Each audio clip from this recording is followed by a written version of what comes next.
Hi, my name is Jen, and this is the first in a series of workshop recordings from Mat 133. If you would like to attend a live workshop, please check the workshop calendar for the schedule. Also, keep in mind you can ask questions in the discussion board in your course or in the online Math Center learning community. Watch the end of the recording for information on finding the learning community. In this recording, I'll be talking about describing data visually. These are the learning objectives listed in your class. We'll be touching on most of these objectives.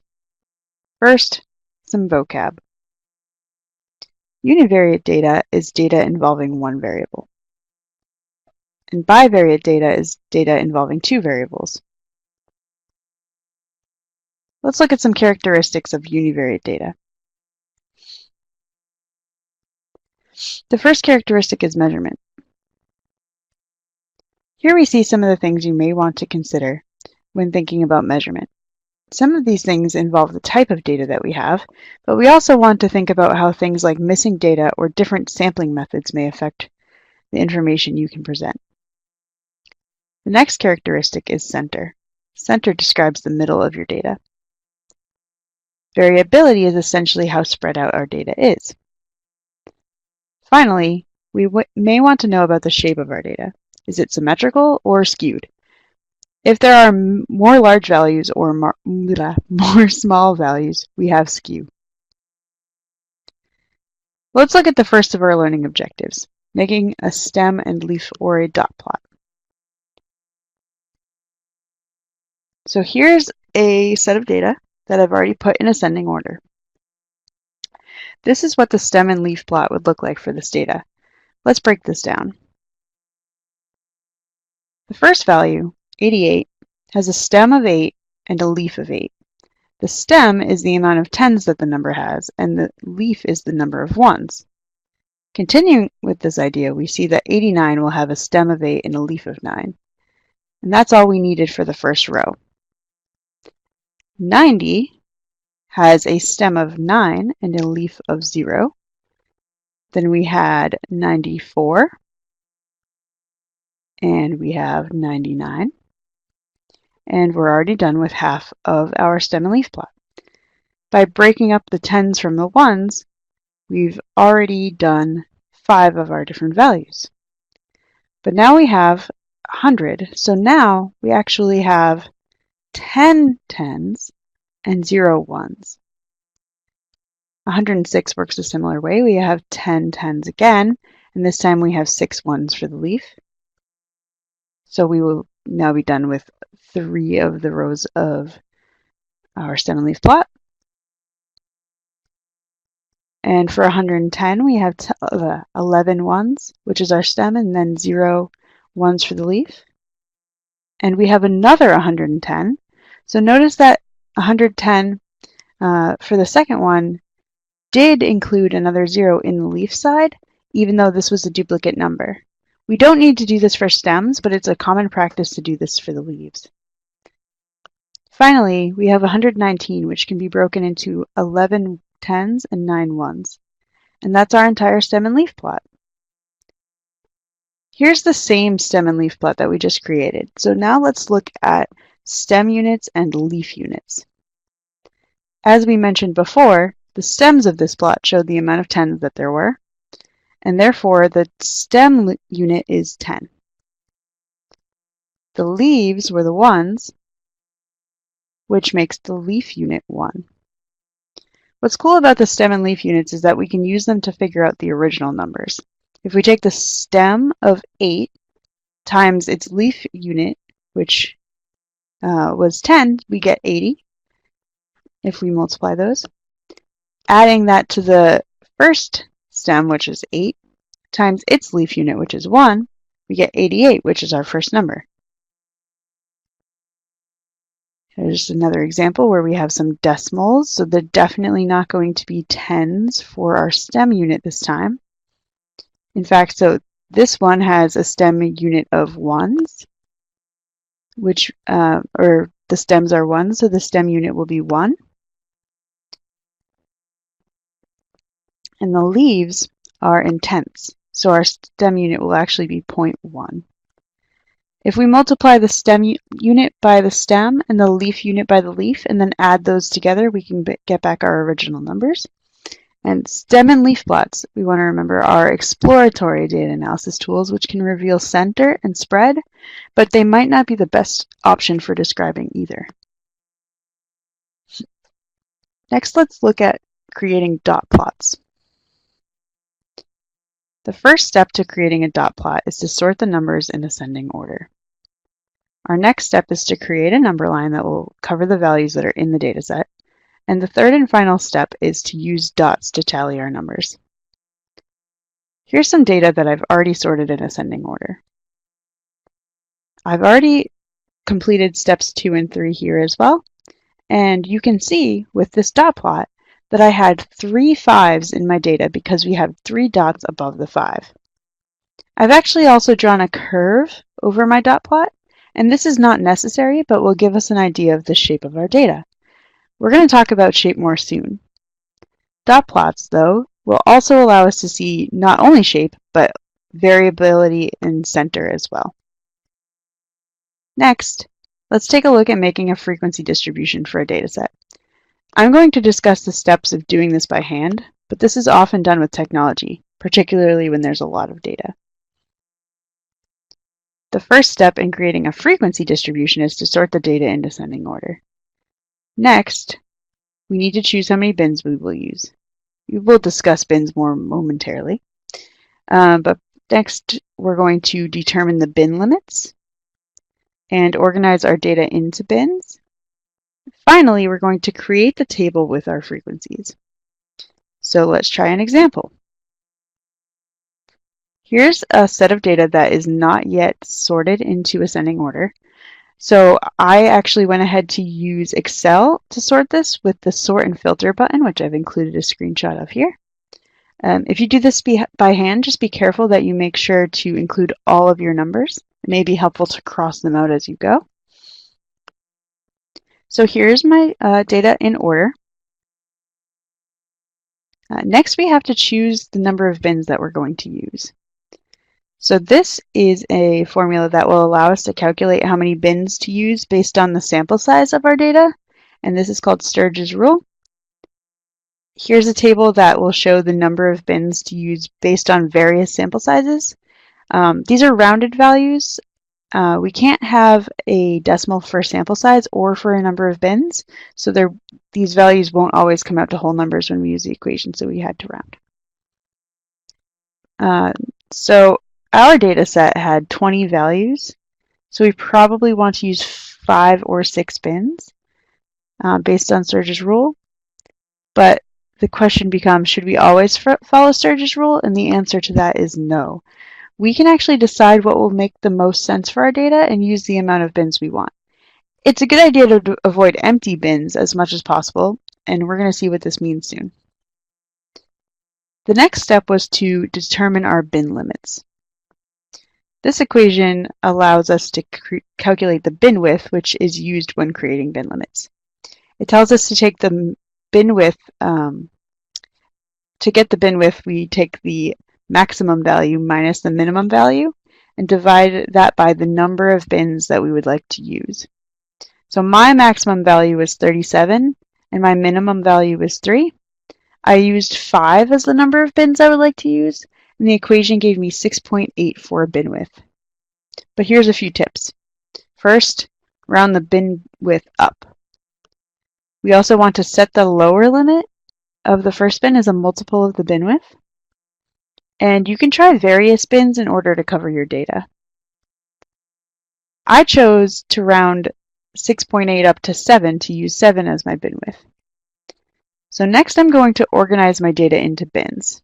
This is where we're going to get to see what bins actually are.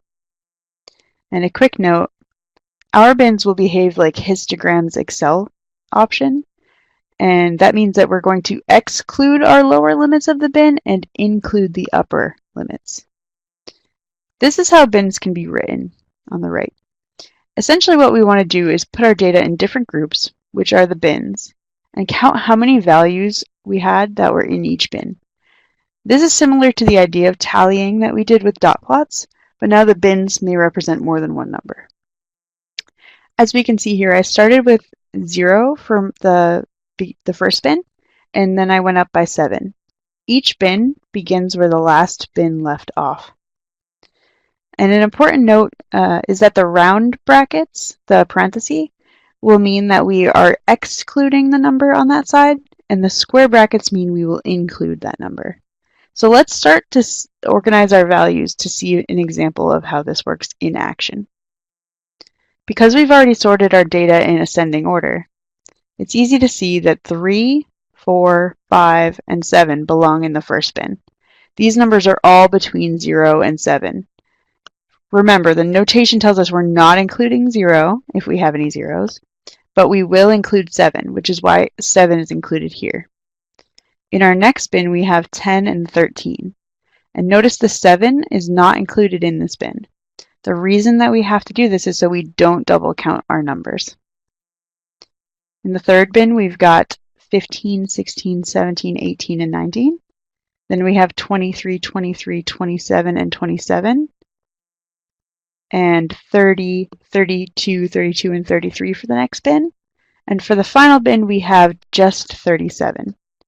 We see that none of the bins are empty, but we actually ended up with 6 bins instead of 5. This result may be different if we start the bins at a different value other than 0, or if we used another number other than 7 for our bin width. So now step 5 is to use these bins to create our table. And this is the fully created table. You can see that I've included the lower bin limits and the upper bin limits on the left. The frequencies are found by actually counting how many values were in each of our bins. So there were 4 numbers in the first bin, then 2 numbers in the second, and so on. The sum of our frequencies should be equal to the sample size. To calculate our relative frequencies, we take the frequency from that row and divide it by the sample size. So we end up getting all of our different relative frequencies. So 0.2 for the first one, then we get 0.1, 0.25, 0.2, 0.2, and then 0.05. And an important note is that the sum of the relative frequencies should be 1. If you've rounded off the decimal, then this value may be slightly off. So it could be 0.99 or 1.01. Next, let's look at how to make a histogram. So the first thing I would recommend is starting with the instructions on page 65 of your text. And this is an example of what the results could look like. I actually used the same the same data that we had in the last problem. But there's a few problems with this, so we're going to have to make some changes. So what I would recommend is deleting the legend that we had, eliminating the more bin, and reducing the spacing between the bars. That's what I've done so far. And this is not a perfect histogram, but in fact, certain versions of Excel cannot make a perfect histogram, so we can still make changes to make it as close as possible. One change that I definitely recommend, in addition to the ones I've made here, is to add more detailed titles and labels.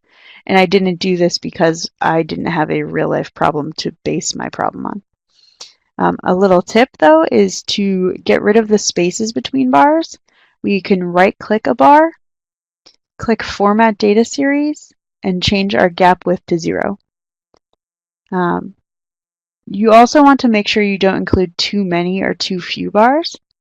Too many will leave gaps everywhere, and too few will not give you a good idea of the shape of your data. But you can experiment with different amounts to see what results look like for different amounts of bars. Next, let's talk about skewness, modal classes, and outliers in histograms. We're going to have some more vocabulary. So modal classes are histogram bars that are higher than those on either side. So there may be 1, 2, or more than 2 modal classes, which get named unimodal, bimodal, and multimodal. A symmetric histogram has neither tail is longer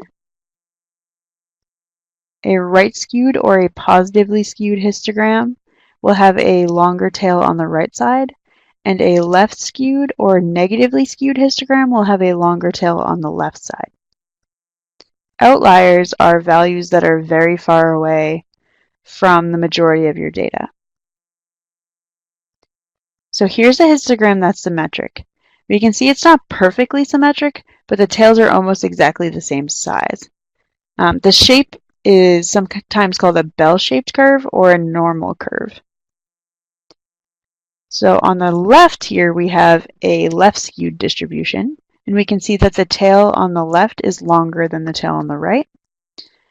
On the picture on the right, we have a right-skewed distribution, which has a longer tail on the right side. Generally, the left-skewed distributions will have low outliers, and right-skewed distributions will have high outliers. Here's an example of a bimodal symmetric distribution, and it's bimodal because we have two humps.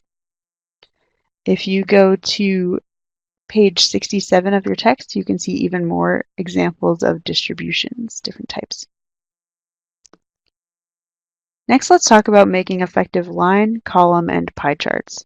And I want to warn you that the images I've included in the following slides don't necessarily have good practices, as we're about to talk about. So see if you can tell what they're doing right and what they're not doing right. So the first tip is that if you use different units, it can be difficult to read your line chart.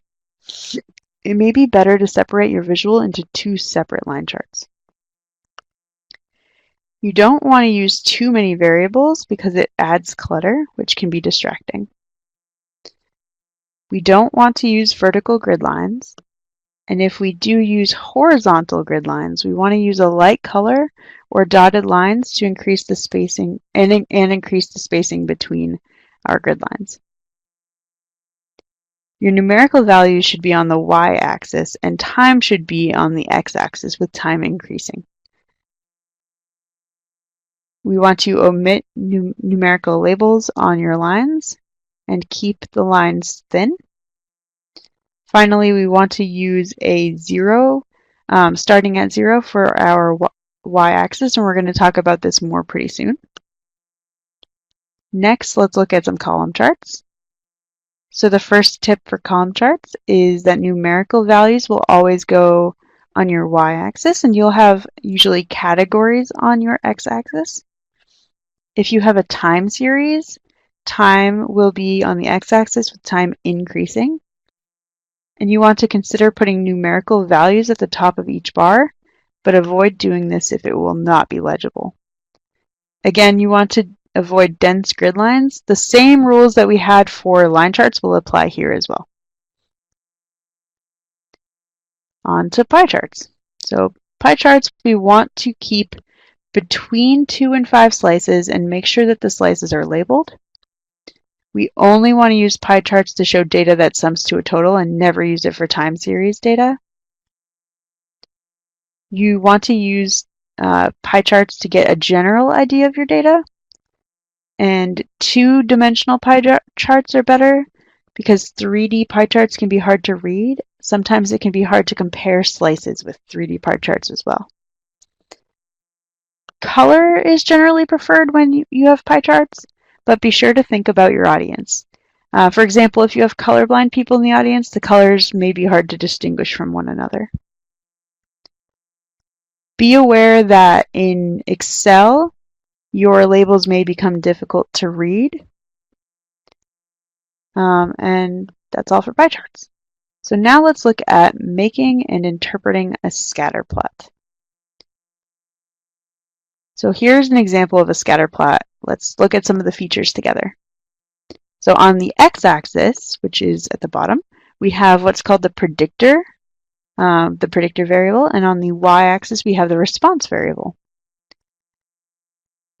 What is included in this particular pie chart is actually called the line of best fit, or the trend line, that line that we have going through all the points. And this line will fit the points as best as possible to try to help us predict future values. The dots that we have in the scatter plot represent the actual data that we had. So for this scatter plot, let's imagine that the predictor variable was temperature and that the response variable was ice cream sales in dollars. So we can see that with this scatter plot, this would indicate that as temperature increases, so does the sale of ice cream. When working with scatter plots and line trends, you may see a value called R squared. And R squared is called the coefficient of determination.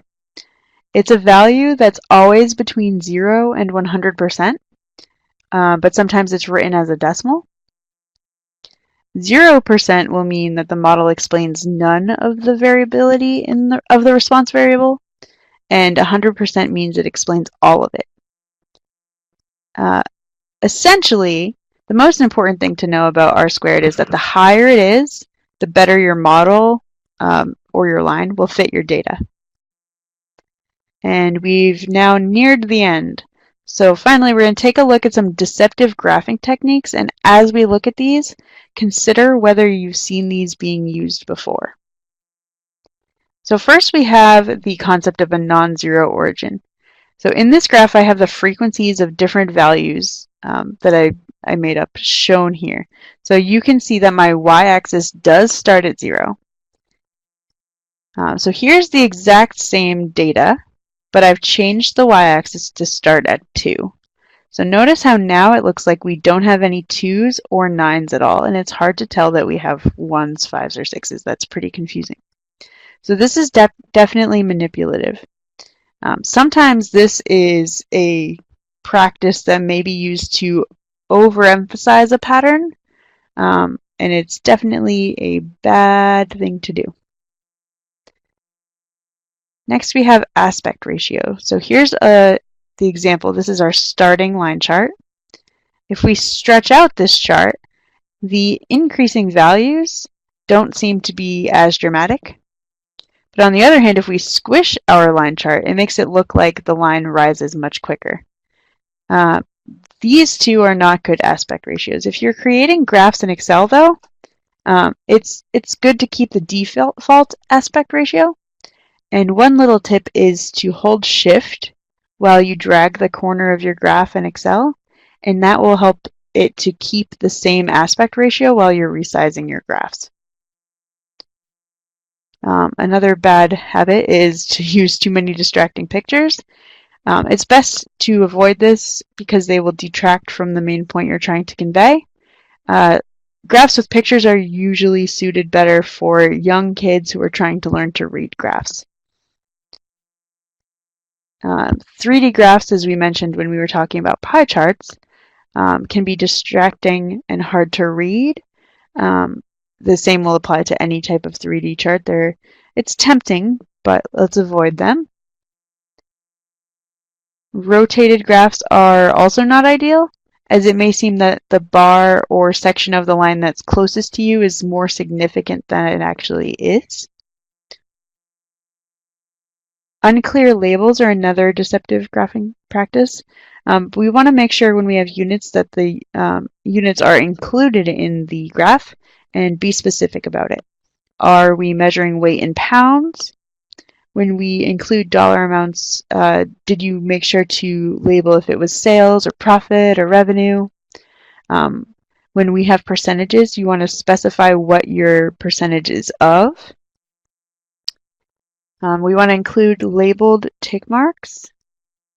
And we also want to label bars with numerical values if it's going to be legible. And finally, we want to make sure we have a specific but yet concise title. We want to make sure that we don't include complex graphs, as they often have far too much to look at, which can detract from our message. And we want to limit the number of colors to avoid distraction or confusion, and keep an eye out for clutter. These kind of go hand in hand. The clutter could be anything from pictures to grid lines. Most of the stuff we've talked about could be considered clutter. We also don't want to use too many bars or slices. And we also along with that, want to make sure that all the information is legible. If you have far too many bars or slices, it will get harder and harder to read the labels that are associated with them. And finally, if you have any estimated data in your time series, you want to make sure that you've explained that these points are estimated, not actual points that you've collected in the data. And that's all for this video. If you have any questions, head over to the learning community by following the instructions on screen here. And thank you so much for watching.